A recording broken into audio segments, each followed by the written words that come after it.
Now that we understand a little bit more about how vitamin D works and why it's important for the immune system, we need to look at, I'm guessing, parts where you can get vitamin D, Mm. naturally or unnaturally. So, speaking of unnaturally, let's start with that. Can you get vitamin D through supplements? Yes, it's supplements are a great way actually to get vitamin D, and that's because vitamin D has to do with the place where you live on Earth, on what latitude you live. So we'll go into that in a little bit. Mm-hmm. So supplements is one way, and I do want to mention the difference between the most common supplements. So generally speaking, when you have a supplement and you check the label, it either says vitamin D2 or it says vitamin D3.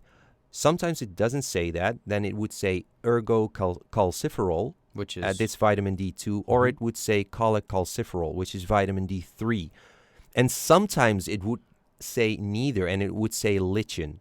So the common vitamin D3, cholecalciferol, actually comes from sheep's wool. Mm-hmm. Yeah, they extract that. It undergoes different kinds of processes, and through solvents they extract the vitamin D. That's one way. When it says lichen, basically it means it comes from small microbes, very small microbes, which is, and for any vegan out there, that's the vitamin D you like to have. It's also the vitamin D I prefer because this particular vitamin D3 is extracted through enzymes and alcohol. Mm-hmm. No harsh solvents are generally used in this process, so I prefer it for that reason. And you are a vegan yourself, right? Yes, I'm a vegan, but so that's not the reason why I advise. I mean, any vitamin D is better than no vitamin D. So Mm-hmm. if you need it and you can only get vitamin D3 from sheep's wool, it doesn't matter. It will do the job. And vitamin D will also do the job. I think if you are concerned with any byproducts, if you want as pure as possible, then just go for lichen. It doesn't matter what diet preferences you have. It's Okay. irrelevant. All right. Um. So, what if someone had vitamin D2 and D3 at the same time? Yeah. If you have two different vitamins, it doesn't matter. They both, like vitamin D2. Oh, I do have to add that vitamin D2 is generally less well absorbed. Also, in trials with supplementation, they found that vitamin D3 might also be better in terms of longevity. So vitamin D2 didn't have like you would live shorter, not at all, but vitamin D3 showed there was some difference in longevity, so some benefits there. Um, Regarding to increasing your vitamin D status, vitamin D2 does the job. So, Okay, so let's say somebody is listening to this or watching this mm, and they are interested in improving their vitamin D status, mm, right? They would want to buy a good supplement that would be advisable and good for their health. So let's say vitamin D3, right? right. From lichen or Yeah, I don't yeah. know. I personally I prefer lichen. Mm-hmm. Um, So just because for the reasons I just mentioned, it's just a little bit would cleaner. you advise some sort of vitamin D3 supplement brand for people? Yeah, there are a few brands that I like. I don't know anybody from those companies, but I just look at the labels whenever I search for supplements. Basically, I have the following method. I look at the label. In this case, I'm looking for lichen. What are the byproducts? What are the ingredients in the supplements? I like as clean as possible. Okay. So I go for the cleanest supplements with the least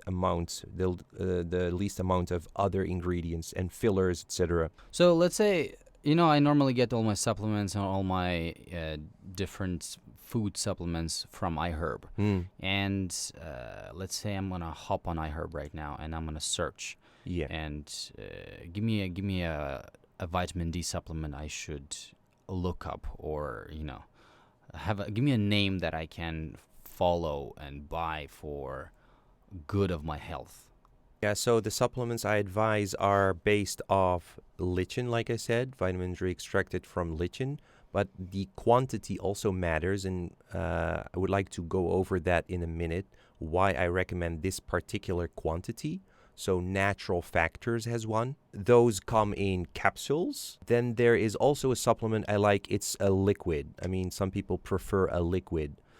And Country Life has a liquid vitamin D. And they both have 2000 IU international units. So be sure to watch for that particular amount. Then you know you have the right one. And for anyone who doesn't understand why there should be 2000 IU, for example, in a very good vitamin D supplement, we will discuss it in later parts of this episode. So make sure you stick around. George? Yeah. So that's regarding supplements. Then I just mentioned that vitamin D supplements, I do advise them to people, especially people who live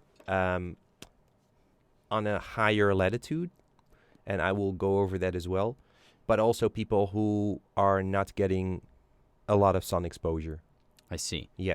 So how do we get vitamin D naturally? Let's say someone doesn't want to have, they don't trust supplements. Supplements are bad. Where do they get it naturally? Well, our the sunshine is one, like I said. Food is another one. Just food is generally less reliable because we've evolved with sunshine, and sunshine produces our bodies produce vitamin D when the sun touches our skin. Okay, so it's produced in the skin, and then it gets converted into the active form through via the liver and the kidneys mostly. So that's one way. But if we eat food with vitamin D, then we need to think of, there are a couple of foods that have more vitamin D, relatively more vitamin D. That is 1, fatty fish, 2, cod liver oil, and 3, mushrooms. Now, if you ask me, they all have their caveats. And that is because there are some negatives and some positives to all of them. Okay. Going back to sunlight, is it possible to get vitamin D through UV light? If you expose yourself to UV light? Yeah, so you're talking about sunbeds or... No, like let's say you install a UV light in your house. Okay, so there are 2 types of UV, UVA, UVB. Now I mix them up. Sorry, I sometimes confuse which one is A, which one is B. But the sunbeds, for example, you get a tan, but they produce very little vitamin D. And sunlight is the other one, whether it's A or B.